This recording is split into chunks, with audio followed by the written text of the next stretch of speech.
కాలిఫోర్నియాకి సంబంధించి Los Angeles hotel industry ఇప్పుడు పూర్తిగా స్ట్రగుల్ అవుతోంది అనే వార్తా కథనం వచ్చింది. దీనికి కారణం ఏంటి అని అంటే కనుక అక్కడ మేయర్ కరెన్ బాస్ ఆవిడ తీసుకొచ్చినటువంటి ఒక కొత్త నిర్ణయము. ఇదేంటంటే గంటకి $30 చొప్పున లేబర్ వేజెస్ ని పెంచుతూ నిర్ణయం తీసుకోవడంతో అక్కడ హోటల్ ఇండస్ట్రీ మొత్తం దెబ్బతింటుంది అనే వార్తా కథనం వచ్చింది. సో దీన్ని ఎట్లా అర్థం చేసుకోవాలి అంటే బేసికల్లీ లెఫ్టిస్ట్ ఐడియాలజీ వల్ల నష్టపోతున్నట్టుగానే మనం భావించాలి కదా, వివరాలు చెప్తారా? కరెక్ట్. అంటే లెఫ్టిస్ట్ భావజాలంలో కూడా విధానాలు, సోషలిస్ట్ విధానాలు. కరెక్ట్. దీంతో ఇప్పుడు $30 పైచిలుకు నేను ఇస్తున్నాను, లేబర్ ని ప్రొటెక్ట్ చేస్తున్నాను అని మీరు చెప్పుకుంటున్నారు. కానీ దానివల్ల కాస్టింగ్ ఏమవుతుంది? $30 గంటకి ఒక లేబర్ కి నువ్వు ఇంతమందికి ఇవ్వాలంటే నువ్వు $5కో $10కో ఒక బర్గరో ఏదో నువ్వు తయారు చేస్తున్నావు అంటే వీళ్ళకి ఇంత ఖర్చు ఇస్తుంటే కానీ ఎన్ని బర్గర్లు అమ్మితే నీకు లాభం వస్తుంది నీకు? కాబట్టి బిజినెస్ మోడల్ మొత్తం దెబ్బతింటుంది. తక్కువ లేబర్ ఉంటుంది, కొన్ని ఇండస్ట్రీస్ తక్కువ లేబర్ ఉంటుంది. ఈ విషయం మనం ఎప్పుడూ అర్థం చేసుకోవాలి. లేబర్ అన్నది మనకు డిఫరెంట్ స్థాయిల్లో ఉంటాయి. చాలా చీప్ లేబర్ ఉంటుంది, తర్వాత మీడియం ఉంటుంది, తర్వాత హై ఎండ్ లేబర్ ఉంటుంది, స్కిల్డ్ లేబర్ ఉంటుంది, తర్వాత ఇంకా ఎక్స్పర్ట్స్ ఉంటారు. డిఫరెంట్ లేయర్స్ లో ఉంటుంది. ఎకానమీలో అందరూ ఉంటారు.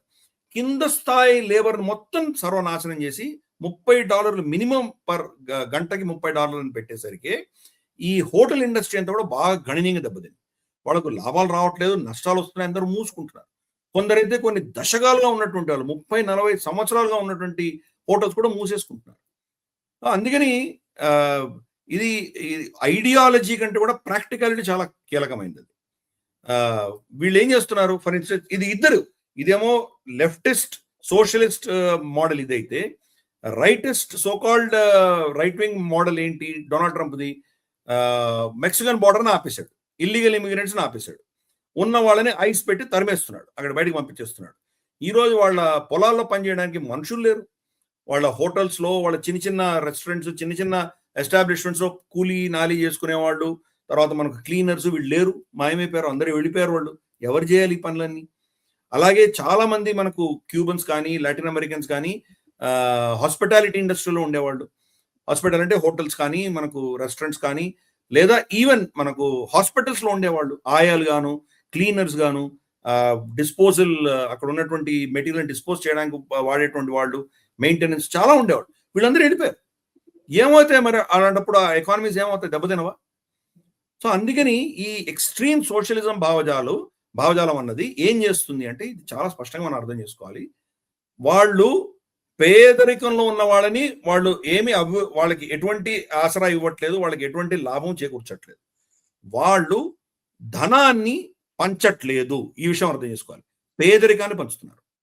దీనివల్ల ఏమవుతుందంటే కనుక అక్కడ ఉన్నటువంటి ఉద్యోగాలు పోయేసరికి మీరు ఎవరికి $30 ఇస్తానంటున్నారో వాళ్ళకు ఉద్యోగాలు పోతున్నాయి. ఎందుకంటే వాళ్ళకి $30 ఇచ్చుకోలేనటువంటి పరిస్థితుల్లో కంపెనీలు, హోటళ్ళు మూసేసుకుంటున్నారు కాబట్టి వాళ్ళ ఉద్యోగాలు పోతున్నాయి. కొంతమంది ఏం చేస్తున్నారు? $30 రాసుకోగానే మాకు తక్కువే ఇవ్వు అంటున్నారు కొంతమంది. లేదా గంటకు $30 ఇచ్చేటువంటి పరిస్థితుల్లో గతంలో 6-7 గంటలు పనిచేసేటువంటి వ్యక్తి ఈరోజు అతనికి 3 గంటల్లో పంపించేస్తున్నాడు యజమాని.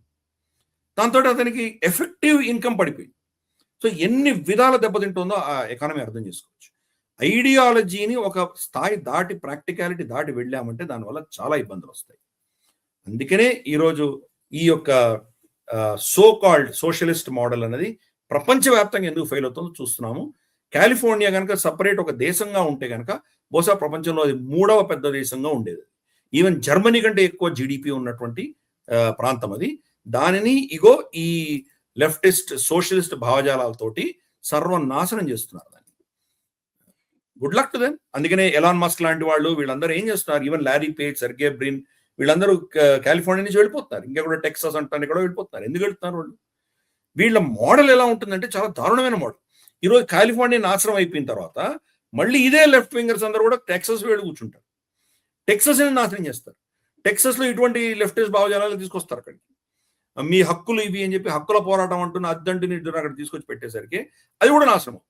కాబట్టి వీళ్ళు ఎక్కడికి వెళ్ళినా క్యాన్సర్ లాగా ఆ ప్రాంతాలను ధ్వంసం చేస్తుంటారు. ఇప్పుడు లాస్ ఏంజలస్ ఆ క్యాన్సర్ వల్ల పీడించబడుతోంది. సోషలిజం అన్న క్యాన్సర్ తో పీడించబడుతున్నటువంటి ప్రాంతం ఈరోజు లాస్ ఏంజలస్. ఈ వీడియో మీకు నచ్చినట్టయితే లైక్ చేయండి, 10 మందికి షేర్ చేయండి. అలాగే కామెంట్ల రూపంలో మీ అభిప్రాయాలను మాతో పంచుకోండి. Nationalist hub group of channels ను సబ్స్క్రైబ్ చేసుకుని తెలుగునాట జాతీయవాద జర్నలిజాన్ని ప్రోత్సహించండి. ఈ వీడియో కింద ఉన్న బెల్ ఐకాన్ పై క్లిక్ చేయడం మర్చిపోవద్దు.